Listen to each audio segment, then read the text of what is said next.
একটি প্রাচীন সাম্রাজ্যের গভীরে, যেখানে ধনীদের প্রাসাদ সোনার নদীর মতো চকচক করে আর দরিদ্রদের জীবন পরিশ্রমের ঘামে ভিজে থাকে, সেখানে সততা এবং ধৈর্যের অদম্য শক্তি একটি অসম্ভব প্রেমের গল্প রচনা করল। এই গল্পে লুকিয়ে আছে আল্লাহর কুদরতের রহস্য, যা দেখায় যে নিয়ত যদি সাফ হয় তাহলে দুনিয়ার সব সীমানা ভেঙে মিলন ঘটে। এমন একটি কাহিনী যার হৃদয়কে ছুঁয়ে যায়, যেখানে এক সাধারণ মজুরের সরলতা এক রাজকন্যার হৃদয় জয় করে, আর ষড়যন্ত্রের অন্ধকার সত্যের আলোয় নিভে যায়। সে সকাল থেকে সন্ধ্যা পর্যন্ত মজুরি করত, কখনো কাঠ বহন করত, কখনো ইট পাথর, কখনো ঘোড়াদের জল খাওয়াত।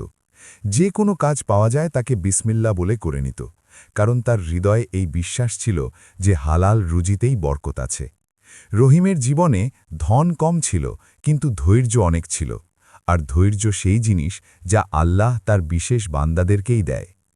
সেই গ্রাম থেকে দূর সাম্রাজ্যের হৃদয়ে একটি আলিশান রাজপ্রাসাদ দাঁড়িয়েছিল, শাহী গুম্বজওয়ালা মার্বেলের মেঝে, যার উপর রোদ পড়লে এমন লাগত যেন সোনার নদী বয়ে যাচ্ছে। সেই রাজপ্রাসাদে একটি রাজকন্যা থাকত, লায়লা, যে তার সৌন্দর্যের সাথে সাথে তার জ্ঞান এবং করুণাময় স্বভাবের জন্য বিখ্যাত ছিল। তার কাছে প্রত্যেক নেয়ামত ছিল, জওয়াহারাত, রেশমি পোশাক, সওয়ারির জন্য সুন্দর ঘোড়া আর চারদিকে নৌকর খাদেম। কিন্তু হৃদয়ে এক অদ্ভুত শূন্যতা, একটি এমন নীরবতা যা রাজপ্রাসাদের কোনো শানও ভাঙতে পারত না। এমন লাগত যেন জীবন তাকে কিছু বলতে চায়, কিন্তু সে শব্দগুলো কোনো রহস্যের মতো লুকিয়ে রাখা। কিসমতের ডোর কিভাবে চলে তা কেউ জানে না, কিন্তু আল্লাহ যাকে মিলাতে চান তার মাঝে যতই সীমানা থাকুক না কেন, তিনি নিজেই পথ তৈরি করে দেন।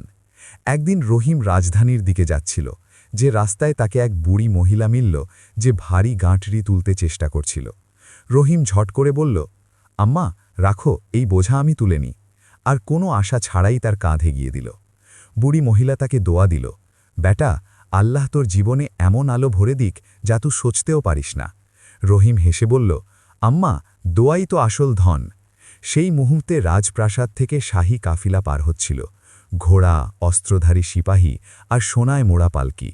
পালকির পর্দা হাওয়ায় হালকা করে হিলল, আর ভিতরে বসা রাজকন্যা লায়লার নজর অচানক রহিমের উপর পড়ল।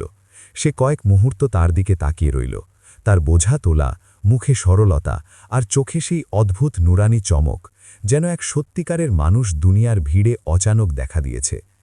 তাকে জানা ছিল না যে সে কে, কোথায় থেকে এসেছে, কিন্তু হৃদয়ের দুনিয়ায় এক হালকা হালচাল উঠেছে। রহিম এসব দেখেনি, সে তো শুধু তার কাজ করে গেল, যেন তার জন্য এটা কোনো বড় কথা নয়। সন্ধ্যায় সে সেই বুড়ি মহিলাকে তার বাড়ি ছেড়ে যখন ফিরছিল, তখন রাস্তায় তাকে একটি পাথরের উপর রাখা চকচকে কঙ্কন মিলল। খুব দামি, শায়দ কোনো রইস পরিবারের। সে ঝুঁকে তাকে তুলল আর বলল, ইয়া রব, এই জিনিস কারো আমানত, আমি এটাকে ফিরিয়ে দেব। এই ছিল সেই জুমলা যা আগামী সময়ে পুরো গল্পের রুখ বদলে দেবে। কিন্তু রহিমকে এখনও এর জ্ঞান ছিল না। অন্যদিকে রাজকন্যা তার ঘরে বসে বারবার সেই মানজারকে স্মরণ করছিল। সেই মজুর ছেলে কে ছিল? তার চোখে এতটা শান্তিভরা আলো কিভাবে ছিল? রাজপ্রাসাদের উঁচু দেয়ালের মাঝে বড় হওয়া রাজকন্যাকে প্রথমবার এমন লাগল যে বাইরের দুনিয়ায়ও কিছু আছে, কিছু যা রাজপ্রাসাদে পাওয়া যায় না। রাতে সে তার কঙ্কন খুঁজতে লাগল, ডগি, কিন্তু সেটা কোথাও মিলল না। ঘাবড়ে সে তার খাদিমা থেকে জিজ্ঞাসা করল, সালমা, আমার সেই জেওয়ার কোথায় যা আমার মায়ের স্মৃতি ছিল? সালমা পুরো চেষ্টা করল, কিন্তু কঙ্কন মিলল না। সেই সময় লায়লার হৃদয়ে অচানক একটি আওয়াজ উঠল, যেন কুদরত বলছে, তোমার কঙ্কন তার কাছে গেছে যার তার কদর আছে। ইধর রহিম কঙ্কনকে তার ঝুপড়িতে নিয়ে বসে চিন্তা করছিল, কোনো ধনীর হবে, কিভাবে ফিরিয়ে দিই। রাজপ্রাসাদে যাওয়ার সাহস তো নেই, কিন্তু আমানত কখনো খাওয়া যায় না। রাতভর তাকে ঘুম এলো না। তার হৃদয়ে এই কথা কোথাও গভীরে প্রবেশ করেছে যে শায়দ আল্লাহ কোনো পরীক্ষা নিয়েছে।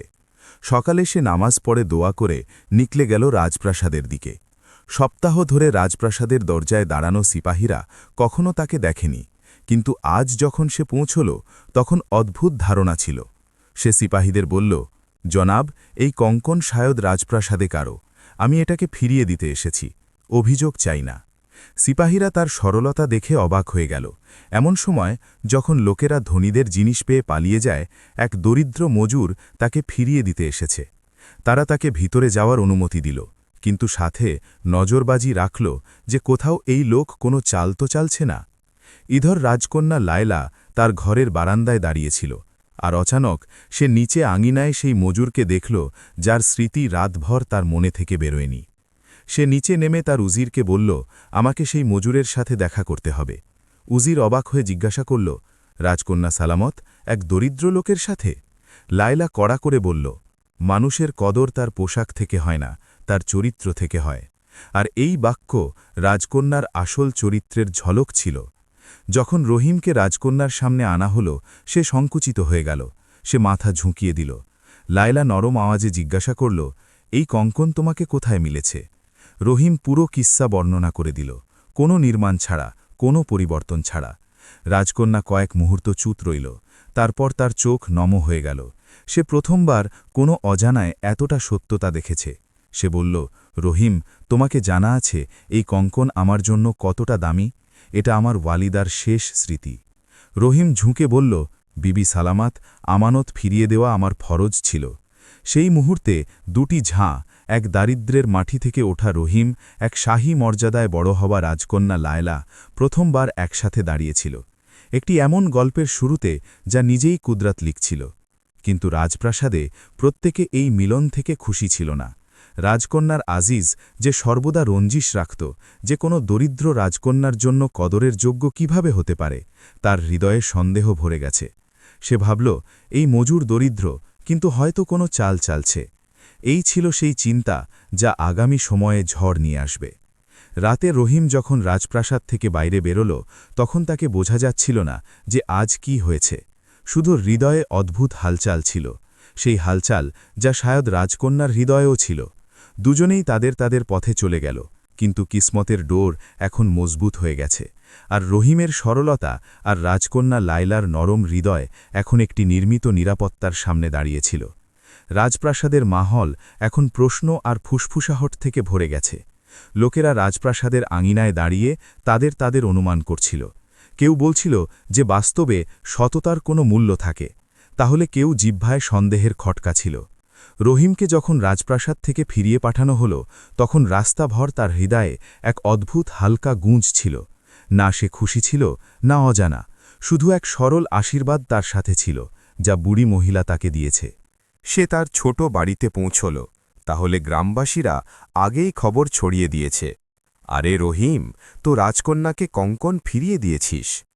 শিশুরা তার দিকে ছুটল, আর বয়স্কদের চোখে গর্ব ঝলক ছিল।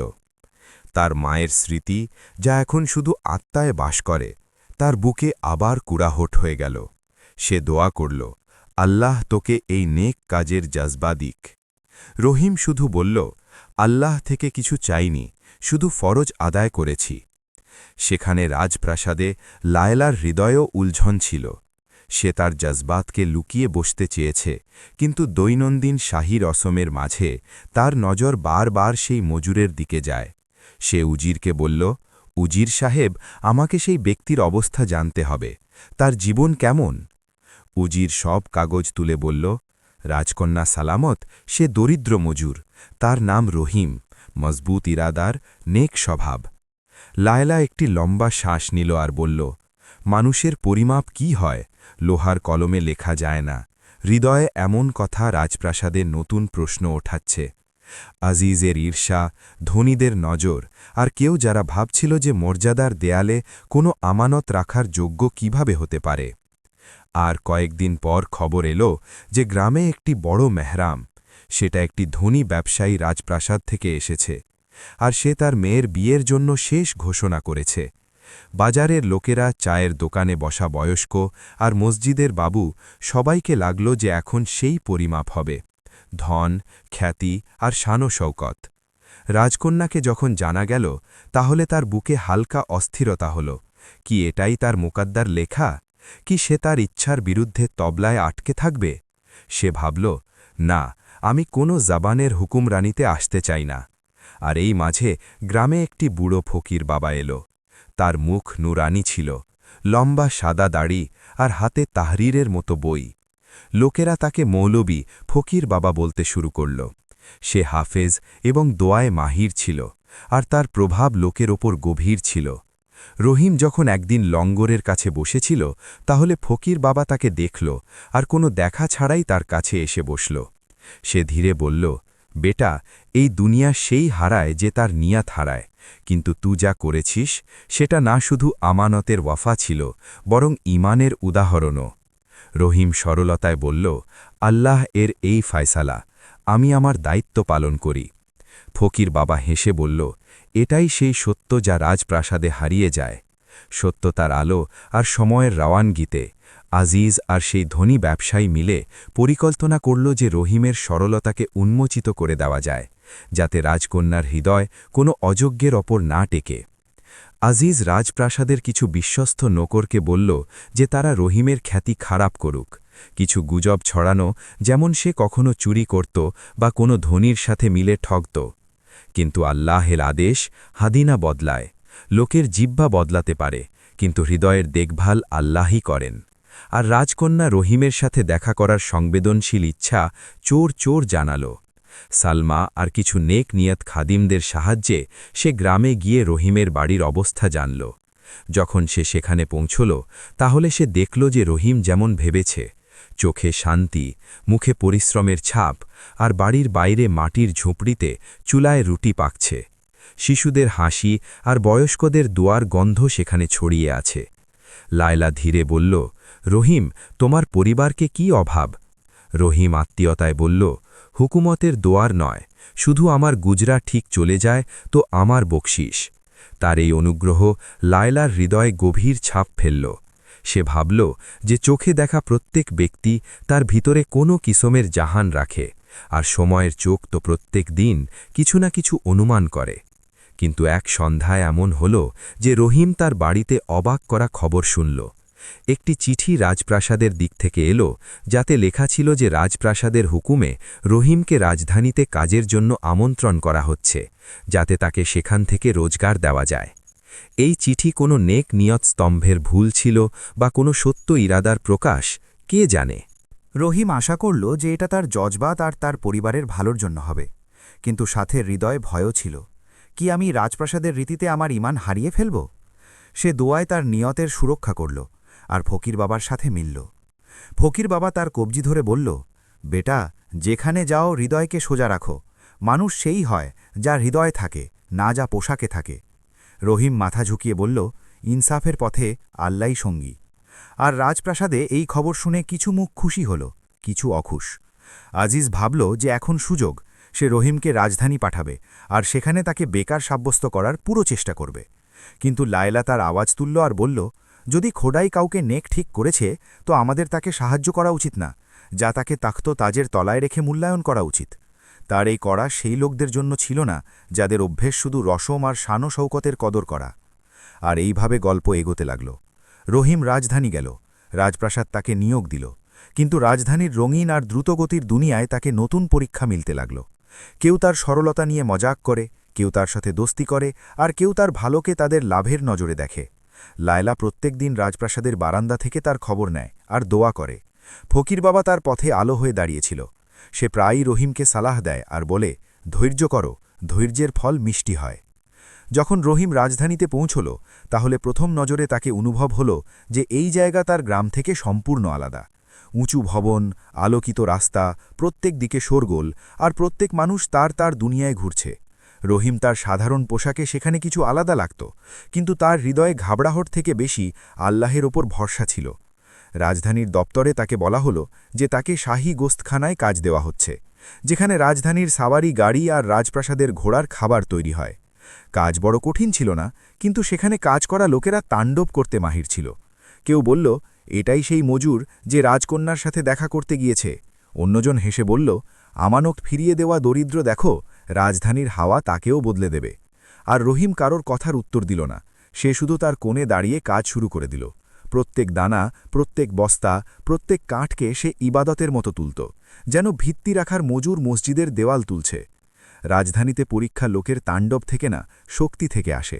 আর রাজধানীর দপ্তরের এক অফিসার, যার নাম কাসিম ছিল, আজিজের বিশেষ লোক ছিল। তাকে স্পষ্ট নির্দেশ মিলেছে যে রহিমকে যে কোনো উপায়ে বদনাম করা। সে শুরুর দিন থেকে রহিমকে এমন কাজ সোয়াপা যা তার থেকে কয়েক গুণ ভারী আর কঠিন ছিল। কখনো রাতভর গোডাউনের নজরবাজি, কখনো ডাবল ডিউটি, কখনো রাজধানীর বাইরের এলাকায় খাবার পৌঁছনো, যেখানে চোর লুটেরা প্রায়ই আক্রমণ করে বসে থাকে।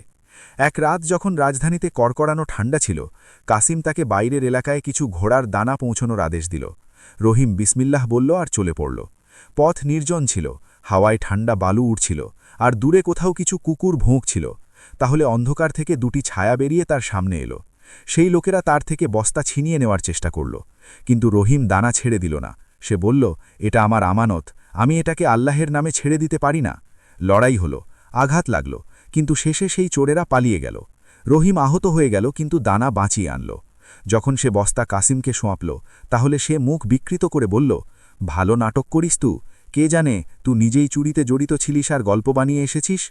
এই অভিযোগ রহিমের হৃদয়ে বিষের মতো প্রবেশ করল, কিন্তু সে উত্তর দিল না। সে শুধু আল্লাহকে বলল, ইয়ারাব, তুই সাক্ষী। রাজপ্রাসাদে রাজকন্যা লায়লা রহিমের সুস্থতার খবর প্রত্যেক দিন নেয়। যখন তাকে জানা গেল যে রহিম আহত হয়েছে, তাহলে তার মুখের রং উড়ে গেল। সে সালমাকে বলল, আমি কতক্ষণ শুধু খবর নিয়ে থাকব, কেননা আমি নিজে গিয়ে দেখি। সালমা ঘাবড়ে গেল। রাজকন্যা সালামত, এটা রাজপ্রাসাদের নিয়ম নয়, আমরা লোকেরা কথা বলবো। লায়লা লহজায় কড়া আর হৃদয়ে নরম নিয়ে উত্তর দিল, লোকেরা সর্বদা কথা বলে, কিন্তু আল্লাহ ইরাদা দেখে।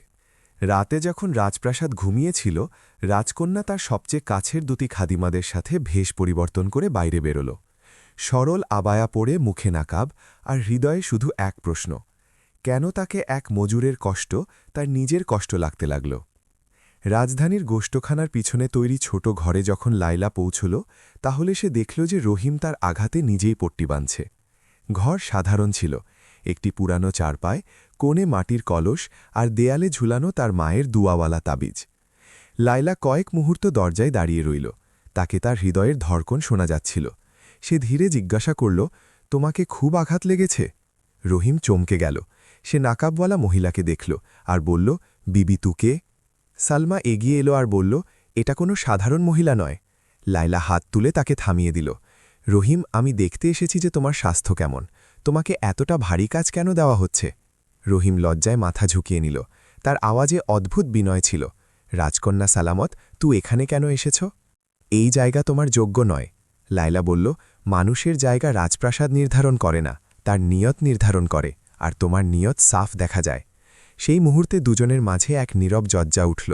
না কেউ প্রকাশ করল, না কেউ লুকালো, শুধু এক অনুভূতি, যা শায়দ দুজনেই অনুভব করেছে, কিন্তু নাম দেওয়ার সাহস কারও ছিল না।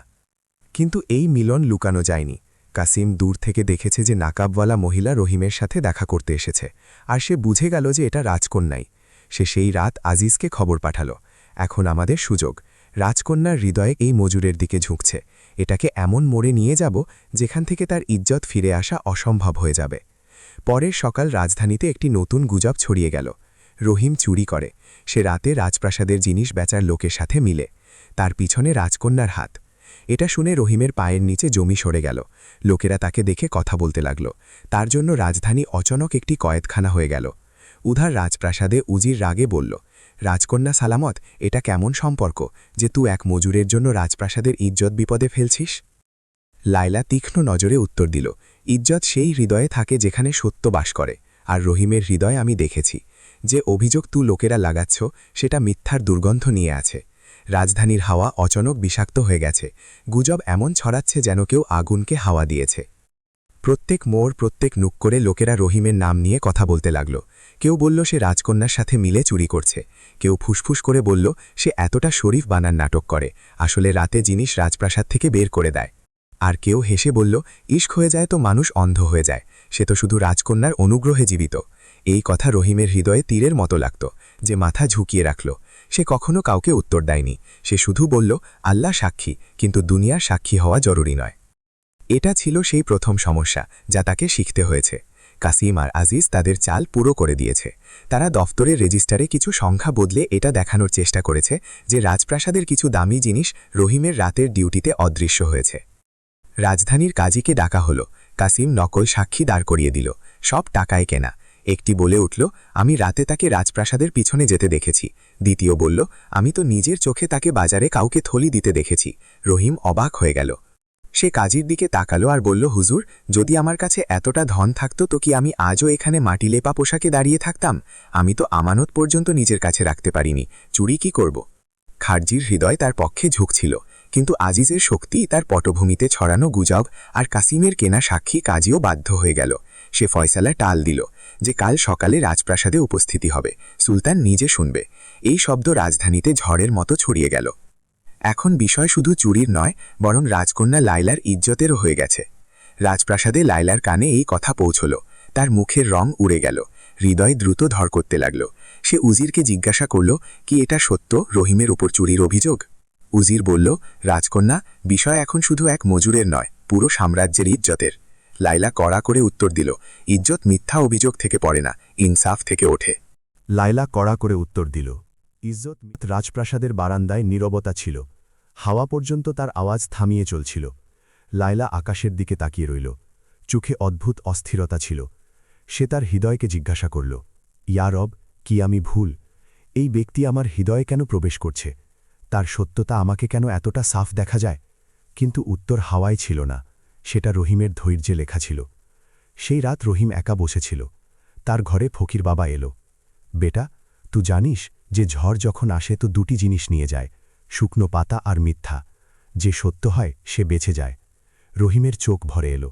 ফকির বাবা সাহেব, আমি কি করব? দুনিয়া আমার উপর বিশ্বাস করছে না। ফকির বাবা তার কাঁধে হাত রাখল। শুধু তোর জিহ্বাত আর হৃদয়কে সাফ রাখ। কালের দিন সত্যের আওয়াজ নিয়ে আসবে, যদি তুই নিজের ওপর বিশ্বাস না হারিয়েছিস।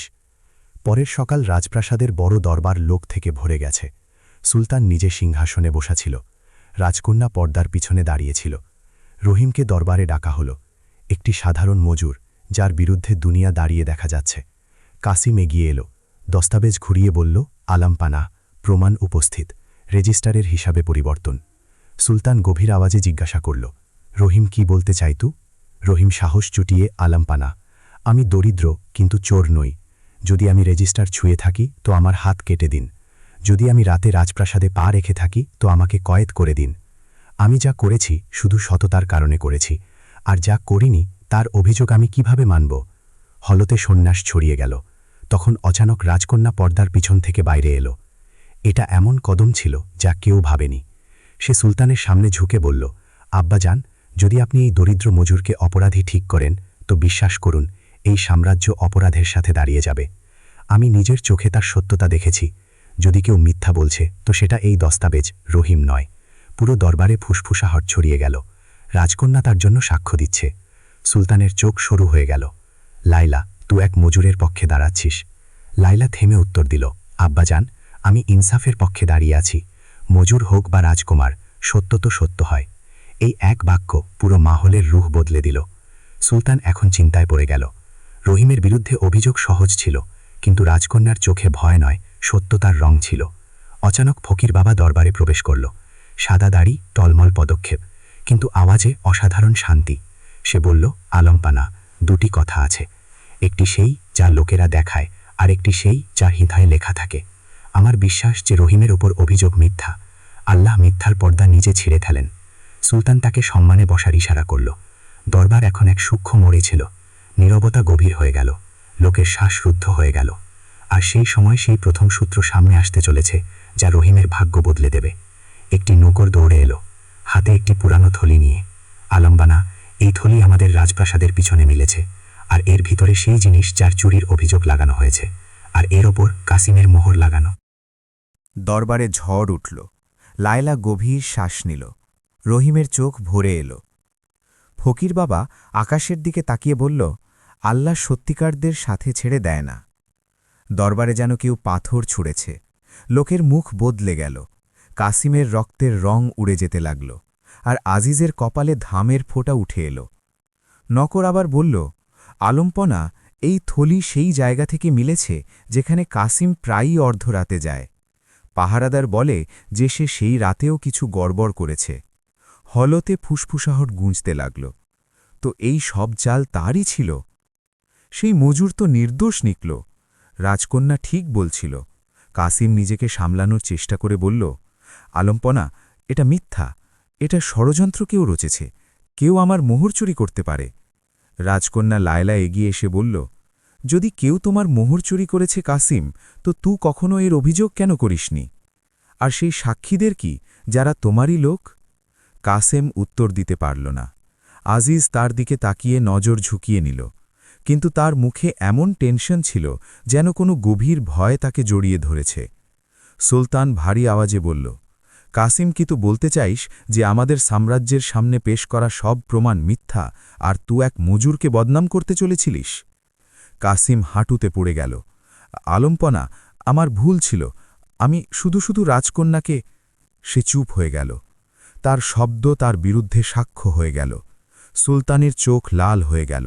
তাকে কয়েদখানায় ফেল, কাল সকালে তার ফয়সালা হবে। সিপাহীরা জায়গাকে টেনে নিল। দরবারে লোকেরা দাঁড়িয়ে গেল। অবাক, লজ্জা আর শিক্ষার এক অদ্ভুত রং ভেসে উঠল। এখন নজর রহিমের ওপর পড়ল। সে সেখানে দাঁড়িয়েছিল, না মাথা উঁচু না নিচু, শুধু এক অদ্ভুত বেকুদি তার চোখে। যেন তাকে বিশ্বাস হচ্ছে না যে আল্লাহ এত দ্রুত তার নির্দোষতার সাক্ষ্য নিজে পেশ করবে। সুলতান তাকে বলল, রহিম, তুই তোর সত্যতা প্রমাণ করে দিয়েছিস, আমরা তোর উপর। এটা আমাদের ভুল ছিল। বল, তোর ইচ্ছা কি? রহিমের জন্য প্রশ্ন সহজ ছিল, কিন্তু পরিস্থিতি ভারী। সে বলল, আলম্পনা, আমি শুধু চাই যে আমার উপর থেকে মিথ্যার সব চিহ্ন মুছে যায়। আমাকে আর কিছু চাই না, রুজিরুটি আমি নিজে কামিয়ে নেব। আল্লাহ আমার সাহায্যকারী। সুলতান কয়েক মুহূর্ত তাকে তাকিয়ে রইল। তার আওয়াজে এখন নরমতা প্রবেশ করেছে। তোর সত্যতা আমার হৃদয়কে ছুঁয়েছে। সাম্রাজ্যকে তোর মতো সত্যিকার লোকের দরকার। আজ থেকে তুই শাহী আশিয়ানায় ইমদাদের নিগ্রান হবি। পুরো দরবার অবাক হয়ে গেল। একটি সাধারণ মজুর এখন একটি বড় পদে। লায়লা রোজিয়ার চোখে চমক উঠল। তার রব রহিমকে না শুধু নির্দোষ প্রমাণ করেছে, বরং তার ওপর অনুগ্রহও করেছে। অন্যদিকে আজিজের মুখ উড়ে গেল। তার ভিতরের বিষ এখন তাকেই কাটছে। সে জানত যে কাশিমের পড়ার পর তার চালও উন্মোচিত হয়ে যেতে পারে, আর এই ভয় তাকে ভিতরে ভিতরে খাচ্ছে। দরবার শেষ হল, রহিম বাইরে বেরোল। লোকেরা এগিয়ে তার হাত ধরল, দোয়া দিল, বলল, ভাই, তো পুরো সাম্রাজ্যকে আজ শিক্ষা দিয়েছিস, সত্য কখনো হারে না। যখন রাজধানীর হাওয়ায় হালকা ঠান্ডা ছিল, রহিম তার ঘরে বসে আল্লাহর শুকর আদায় করছিল। তাহলে দরজায় দস্তক হল। সে খুলল। সামনে রাজকন্যা লায়লা দাঁড়িয়েছিল, এবার নাকাব খোলা। সে প্রথমবার পুরো ব্যক্তিত্বের সাথে তার সামনে ছিল। আলো, নরমতা আর একটি থামা, যা কোনো আত্মার গভীরতা থেকে বেরোয়। রহিম, সে ধীরে বলল, আজ আল্লাহ তোর জন্য ফায়সালার দরজা নিজে খুলেছে। রহিম লজ্জায় নজর ঝুঁকিয়ে নিল। রাজকন্যা, সালামত, তুই আমার জন্য রাজপ্রাসাদে বলেছ, এটা আমার অধিকার ছিল না। লায়লা হাসল, একটি নির্দোষ আর শান্তি দেওয়া হাসি। ইনসাফের জন্য আওয়াজ তোলা কারো উপর অনুগ্রহ নয়, এটা ফরজ। তারপর সে কয়েক মুহূর্ত চুপ রইল, যেন হৃদয়ের ধড়কনকে তার শব্দে ভাঙছে। রহিম, তুই বদলাসনি। তুই ঠিক ততটা সাফ যতটা প্রথম দিন ছিলি। রাজধানীর হাওয়া তোকে বদলায়নি। এই কথা আমাকে দেখে খুশি হয়। রহিমের হৃদয় ধড়কতে লাগল। সে কিছু বলতে চেয়েছে, কিন্তু শব্দ গলায় আটকে গেল। লায়লা ঘুরল, তারপর এক কদম চলতে চলতে থেমে বলল, আর হাঁ রহিম, আজ যখন তুই বলেছিস যে তোকে কোনো ধন চায় না, তো শায়েদ তুই দেখিয়ে দিয়েছিস যে আসল ধন কি। তার আওয়াজ কাঁপেনি, কিন্তু তার চোখের নমি সব বলে দিয়েছে। রাজকন্যা চলে গেল। রহিম দরজায় দাঁড়িয়ে রইল। হৃদয়ে এক হালকা গরমাহট, একটি অনুভূতি যা মহব্বত বলার সাহস এখনও কারো ছিল না। কিন্তু রাজধানীতে অন্যদিকে আজিজ এখন তার ঘরে বসে পাগলপনের মতো ইধার উধার ঘুরছিল। কাসিম হাত থেকে গেল, রহিম বেঁচে গেল, এটা কিভাবে হতে পারে? সে এক নকরকে বলল, আসল খেল এখনও শুরু হয়েছে। যদি রাজকন্যার হৃদয় সেই মজুরের দিকে ঝুঁকছে, তো আমি পুরো সাম্রাজ্যকে হিলিয়ে দেব। আমাকে শুধু সঠিক সময়ের অপেক্ষা। রাজধানীতে সকালের আলো ছড়াতে লোকেরা রহিমের নির্দোষতায় আলোচনা করছিল। ছোট দোকানদার বলছিল, আল্লাহের কসম, আজকাল এমন লোক কোথায় মিলে? বয়স্ক দোয়া দিচ্ছিল, খোদা, এটাকে আরও উচ্চতা দিক। এই ছেলে হৃদয়ের সাফ। কিন্তু প্রত্যেক খুশির পিছনে এক ছায়া থাকে। আজিজের হৃদয় সেই ছায়ার মতো ছায়া হয়ে সাম্রাজ্যের ওপর ছড়িয়ে পড়ছিল। সে তার ঘরে বন্ধ বসে পাগল লোকের মতো হাসছিল। কাসিম হাত থেকে গেল তো কোনো কথা নয়, খেল এখনও বাকি। এখন আমি এমন চাল চালব যাকে নিজে সুলতানও থামাতে পারবে না। সে রাজপ্রাসাদের কিছু লোভী নকরকে ডেকে বলল, শোনো। আজিজ ধীর আওয়াজে বলল, এখন সময় সেই মজুরকে মিটানোর, কিন্তু সোজা না, যাতে লাগে যে সে নিজে তার ভাগ্য নষ্ট করেছে। সেই রাত সে একটি এমন নকশা তৈরি করল যাতে ধোঁকা, অভিযোগ আর রাজপ্রাসাদের শান সব অন্তর্ভুক্ত ছিল। উধর রহিম এখন শাহী আশিয়ানার নিগরান ছিল, পুরো হৃদয় ও জান দিয়ে তার কাজ করছিল, কিন্তু তার হৃদয়ে এক অদ্ভুত অস্থিরতা ছিল। কিছু ছিল যা বদলাচ্ছে, বা শায়দ কিছু ছিল যা প্রথমবার খুলছে। সে যখন কোনো পুরানো সরাই থেকে পার হয়, তাকে নিজে নিজে রাজকন্যার সেই বাক্য স্মরণ হয়, ইনসাফের জন্য আওয়াজ তোলা ফরজ। তার হৃদয়ে অজানা জজবা ওঠে, কিন্তু সে প্রত্যেকবার নিজেকে থামিয়ে নেয়, না, যেই ফাসলা খুব বড়। আমার অবস্থা কি? আমি তো শুধু এক মজুর, কিন্তু হৃদয়ে কোনো অবস্থাকে মানে না। আল্লাহ যে হৃদয়ে নরমতা ঢেলে দেয়, সেখানে যুক্তির আগুন কাজ করে না। রাজপ্রাসাদে রাজকন্যা লায়লাকে এখন অনুভব হতে লাগল যে রহিমের নির্দোষতা তার হৃদয়ে কোনো এমন চিঙ্গারি জাগিয়েছে যা বুঝানো এখন সম্ভব নয়। প্রত্যেক দিন সে তার খবর নেয়, প্রত্যেক দিন তার কাজের প্রশংসা শোনে, আর প্রত্যেক দিন তার হৃদয় থোড়া আর তার দিকে টানে। সালমা একদিন জিজ্ঞাসা করল, রাজকন্যা, সালামাত কি আপনি তার থেকে? লায়লা তাকে ঘুরে দেখল। সালমা, মা, কিছু কথা হৃদয় বোঝে, জিভঘা নয়, আর এমন জজবাতের ঘোষণা করা সহজ নয়, বিশেষ করে এক রাজকন্যার জন্য। কিন্তু সালমা জানত লায়লা শুধু নিজের থেকে নজর চোরাচ্ছে। তার চোখে একটি এমন চমক ছিল যা শুধু মহব্বতে জাগে। এই সময় ফকির বাবা রাজধানীতে লোককে ধৈর্য আর দোয়ার বার্তা দিচ্ছিল। একদিন রহিম তার সাথে মিলল। ফকির বাবা, সাহেব, এই ইজ্জত আমাকে কেন মিলেছে? আমি তো কিছু করিনি। ফকির বাবা হাসল। বেটা, যখন আল্লাহ কাউকে তুলতে চান তো দুনিয়ার হাত তাকে থামাতে পারে না, আর যখন তিনি কাউকে পড়াতে চান তো দুনিয়ার সব শক্তিও তাকে বাঁচাতে পারে না। প্রশ্ন এটা নয় যে তুই কে, প্রশ্ন এটা যে তোর নিয়ত কেমন। রহিমের চোখ ঝুঁকে গেল। কিন্তু কিছু আছে যা আমাকে অস্থির করে। কি? ফকির বাবা জিজ্ঞাসা করল। একটি লম্বা শ্বাস নিয়ে রহিম বলল, রাজকন্যা তাদের জন্য যে আমার হৃদয়ে অনুভূতি ওঠে, কি এটা পাপ? ফকির বাবা কয়েক মুহূর্ত নীরব রইল, তারপর বলল, মহব্বত পাপ হয় না, কিন্তু পরীক্ষা অবশ্যই হয়। আল্লাহ দেখবে যে তোর হৃদয়ের নিয়ত কেমন।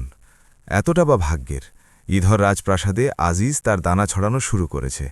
সে রাজপ্রাসাদের উজিরের কানে বলল, আলমপনাকে খবর আছে রাজকন্যার ঝোঁকাও সেই মজুরের দিকে পড়ছে। উজির চমকে গেল। এমন কথা বলো না, সুলতান শুনলে তুও গেলি আর আমিও। কিন্তু আজিজ হেসে বলল, আমার কাছে এমন প্রমাণ হবে যে পুরো দরবার আমার কথা মানবে। সে রাজপ্রাসাদের কিছু নকর থেকে রহিমের উপর নজর রাখিয়েছে। যেখানে সে যায় রিপোর্ট পাঠানো হয়, যার সাথে সে মেলে নাম লেখা হয়, যে সময় সে দোয়া করে তারও হিসেব রাখা হয়েছে। এটা কোনো সাধারণ নজর নয়, এটা এক আগামী ঝড়ের চাল ছিল। কয়েকদিন সুলতানের স্বাস্থ্য খারাপ হয়ে গেল, রাজপ্রাসাদে টেনশন ছড়িয়ে গেল। উজির, হকিম আর খাদিম সব দৌড়ছে। রাজকন্যা লায়লা চিন্তায় ছিল, যদি আব্বাজানকে কিছু হয়ে যায় তো সাম্রাজ্যের লাগাম কার হাতে যাবে? উজির ধীরে বলল, শায়েদ আজিজ এই সময় সবচেয়ে শক্তিশালী লোক, দরবার তার উপর ভরসা করে। এটা শুনে লায়লার হৃদয়ে যেন কেউ পাথর মেরেছে। সে বুঝে গেল, যদি আজিজ ক্ষমতায় এলে রহিমের জীবন নষ্ট করে দেবে। উধর আজিজ এখন তার চালের শেষ পর্যায়ে পৌঁছেছে। সে রাতের পাহারাদারকে ডেকে বলল, কাল রাত একটি এমন কাজ করতে হবে যা রহিমকে সর্বদা সাম্রাজ্য থেকে মিটিয়ে দেবে। তার চোখে বিপজ্জনক চমক ছিল। সে একটি এমন ষড়যন্ত্র রচেছে যা অভিযোগ নয়, বরং মৃত্যুর ছায়া ছিল। সেই রাত রহিম তার ঘরে বসে দোয়া করছিল, ইয়া রব, যদি এটা আমার পরীক্ষা তো আমাকে সাহস দাও। আর অন্যদিকে রাজপ্রাসাদের বারান্দায় দাঁড়ানো লায়লা তার আঁসু পোছতে বলছিল, ইয়া আল্লাহ, তাকে আমার কারণে কোনো কষ্ট না দিও। হার্টস হার্টস হার্টস সাথে রাজপ্রাসাদের আকাশে রাতের পর্দা উঠে গেছে। হাওয়ায় সেই নীরবতা ছিল যা বড় ঘটনার আগে ওঠে, ভারী, অস্থির আর রহস্যময়। পাহারাদারের মশাল মন্দ জ্বলছিল, যেখানে রাজপ্রাসাদের পিছনে কিছু ছায়া ইধর উধর ঘুরছে। এটাই সেই লোক যাদের আজিজ রাতের অন্ধকারে একত্রিত করেছে, চালাক, লোভী আর বিপদ থেকে অজানা। আজিজের মুখ এই সময় একটি এমন শিকারীর মতো লাগছিল যাকে শিকার হাতে লাগতে চলেছে। সে ধীর আওয়াজে বলল, শোনো, আজ রাত রহিমের শেষ রাত। আমরা তাকে রাজপ্রাসাদে এসে চোরদের সাথী প্রমাণ করব, আর যদি সে মারা যায় তো সব বুঝবে যে সে পালাতে ধরা পড়েছে। নকর সংকুচিত হয়ে গেল। খাস দরজা কোথায় খুলতে হবে? সেই যেখানে গতবার চুরির জিনিস রাখা ছিল। রাতে তৃতীয় প্রহর যখন সিপাহী কম হয়, তাকে ইশারা মিলবে যে রাজকন্যা তাকে ডাকছে। তাদের মুখে সেই নকল ভয় ছিল যা টাকার চমক মিটিয়ে দেয়। উধর রহিম রাজধানীর তার ছোট ঘরে বসেছিল। দেয়ালে ঝুলানো তার মায়ের দোয়া লেখা তাবিজে যেন আলো ঝিলমিল করছে। সে হাত তুলল, ইয়া রব, যদি তুই আমাকে কোনো পরীক্ষায় ফেলছিস তো আমাকে ধৈর্যও দাও আর সাহসও। তার হৃদয়ে এক অদ্ভুত অস্থিরতা ছিল, যেন কেউ ডাকছে, কোনো খুব কাছের। আর সেই সময় বাইরে থেকে দস্তক হল। দরজায় একটি ছোট ছেলে দাঁড়িয়েছিল হাঁপাতে হয়ে। সে বলল, ভাই, রাজপ্রাসাদ থেকে বার্তা এসেছে, রাজকন্যা তোমাকে এখন ডাকছে, খুব জরুরি কথা। রহিম চমকে গেল, এই সময় কেন? ছেলে বলল, আমাকে জানা নয়, শুধু এতটা বলা হয়েছে যে দেরি করো না। রহিমের হৃদয় ধড়কতে লাগল। কি রাজকন্যা ঠিক আছে? কি সুলতানের অবস্থা খারাপ হয়ে গেছে? বা ফিতুর হৃদয়ে কোনো অন্য ইশারা ছিল? সে তাড়াহুড়োয় বেরিয়ে পড়ল, ছাড়া জেনে যে তাকে কোন খাদের দিকে ধাক্কা দেওয়া হচ্ছে। রাজপ্রাসাদের দেয়ালের পিছনে মিনওয়াইলে লায়লা তার বারান্দায় অস্থিরতায় ঘুরছিল। তার হৃদয়ে এক অজানা ভয় ছিল। ইয়া আল্লাহ, রহিম ঠিক তো আছে? কোনো অথার বোঝা আমার বুকে আসছে। তাকে জানা ছিল না যে তার নাম ব্যবহার করে তাকে ধোকায় ডাকা হয়েছে। রহিম রাজপ্রাসাদের পিছনের সেই পথে পৌঁছল যেখানে সর্বদা নীরবতা থাকে, যেখানে রাতের হাওয়া আর জমিরে ঠান্ডা ছাড়া কিছু অনুভব হয় না। তাকে লাগল যে কোথাও কিছু গড়বড়। সে আওয়াজ দিল, কেউ আছে এখানে, রাজকন্যা? অচানক পিছনে থেকে দুটি ছায়াও ভরে, তারপর দুটি আর পরের মুহূর্তে ৪-৬ লোক তাকে ধরে নিল। একটি বলল, রাজকন্যার সাথে দেখা করতে এসেছিস বা চুরি করতে? দ্বিতীয় বলল, আজ তোমার হিসাব শেষ করব। রহিম ঝটকা দিয়ে নিজেকে ছাড়াল। এটা সব কি? কে বলেছে যে রাজকন্যা ডেকেছে? তাহলে এক লোক জমিনে বস্তা ফেলল, যাতে রাজপ্রাসাদের দামি জিনিস ভরা ছিল। সে চিৎকার করল, দেখো, এটাই চোর। যেমনই সেই লোকেরা তার উপর ঝাঁপিয়ে পড়ল, রহিম পুরো শক্তি দিয়ে তাদের আঘাত সহ্য করল। তাকে আঘাত লাগতে লাগল, রক্ত বেরোল, কিন্তু সে পুকারল, আমি চোর নই, আল্লাহর কসম, এটা সব মিথ্যে। সেই সময় একটি আওয়াজ গুঞ্জল, বাস, হাত লাগিও না তাকে। সবার পদক্ষেপ থেমে গেল।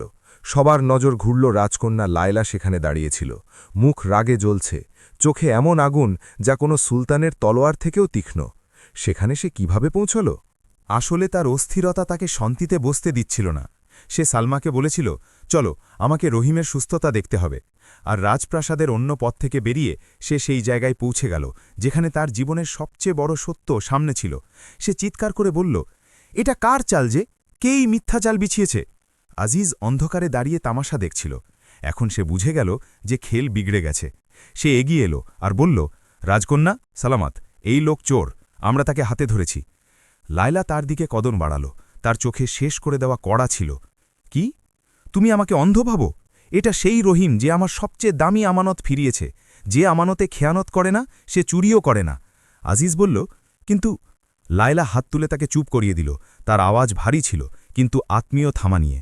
সত্য বলি আজিজ। জি। আজ প্রথমবার আমাকে বিশ্বাস হয়েছে যে তোমার হৃদয় এই সাম্রাজ্যের জন্য নয়, বরং তোমার বিষ ভরা চালের জন্য ধড়কচ্ছে। সিপাহীরা এখন তার দিকে ঘুরে গেছে। আজিজের মুখ ফ্যাকাশে হয়ে গেল। রহিম কষ্ট থেকে ওঠার চেষ্টা করছিল। লায়লা দৌড়ে তার কাছে এলো। রহিম, তুই ঠিক আছিস? কে লোক ছিল এরা?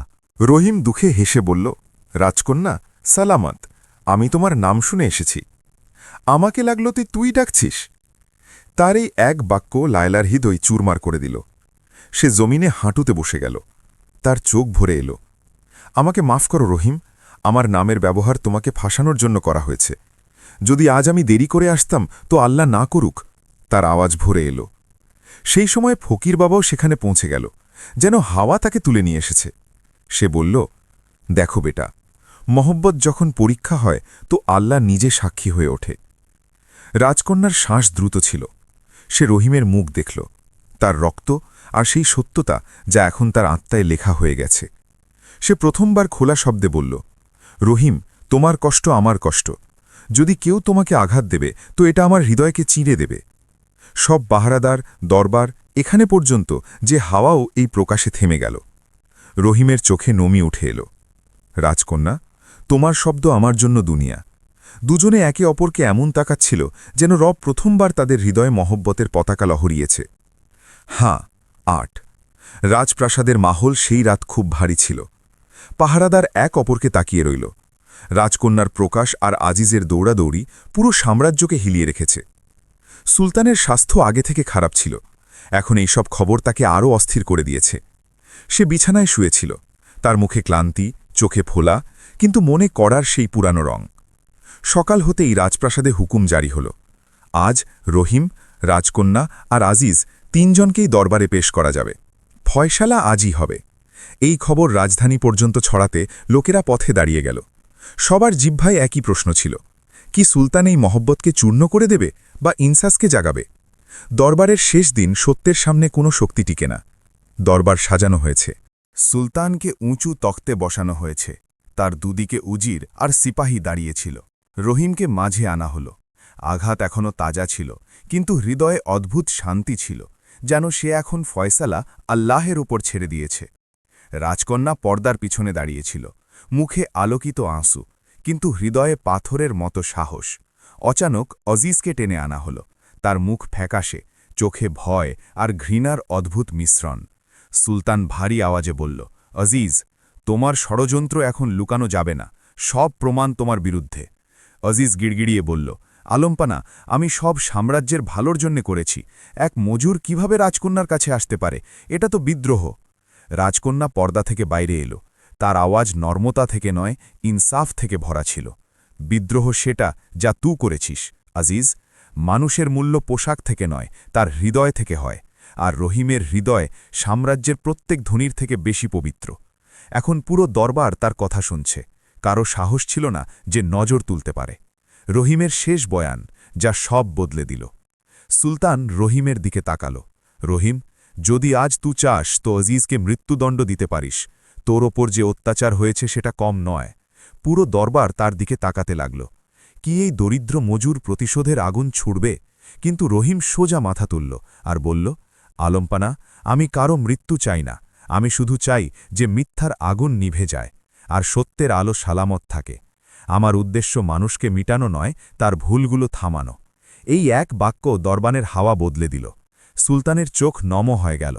এমন দুয়া, এমন নর্মতা আজকালের যুগে কোথায় মিলে? সুলতানের ফয়সালা, যা সাম্রাজ্যকে নতুন পদ দিল। সুলতান তখ্তে জোরে হাত মারল। আজিজ, আজ থেকে তুই তোর পদ থেকে বরখাস্ত। তোর সব ধন সাম্রাজ্যের খাজানায় যাবে। তোকে জীবনভরের কয়েদ হবে, যাতে তুই বুঝিস যে ঈমান থেকে বড় কোনো শক্তি নয়। তারপর সে রহিমের দিকে তাকাল।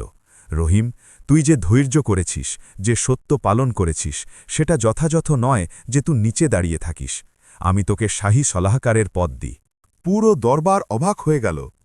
এক মজুর এখন সলাহকার? কিন্তু সত্যের শক্তি এটাই করে। যেখানে মিথ্যার দেয়াল পড়ে, সেখানে দরিদ্রদের আত্মা উঠে দাঁড়ায়।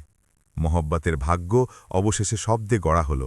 সুলতান গভীর শ্বাস নিল আর রাজকন্যা লায়লাকে বলল, বেটি, এখন তুই বল, তোর হৃদয়ে কি আছে? দরবারে সন্ন্যাস ছড়িয়ে গেল। সিপাহীদের শ্বাস থেমে গেল। উজিরের রক্তস্রোত তীব্র হয়ে গেল। লায়লা ধীরে ধীরে এগিয়ে এলো। তার চোখে এতটা সত্যতা ছিল যে পুরো দরবার ঝুঁকে গেল। সে বলল, আব্বাজান, আমার হৃদয়ে ধোঁকা থেকে নয়, সত্য থেকে মহব্বত করে। যদি আমার জীবনের সঙ্গী কেউ হতে পারে তো সেটা রহিম। দরবারে হালচাল উঠল।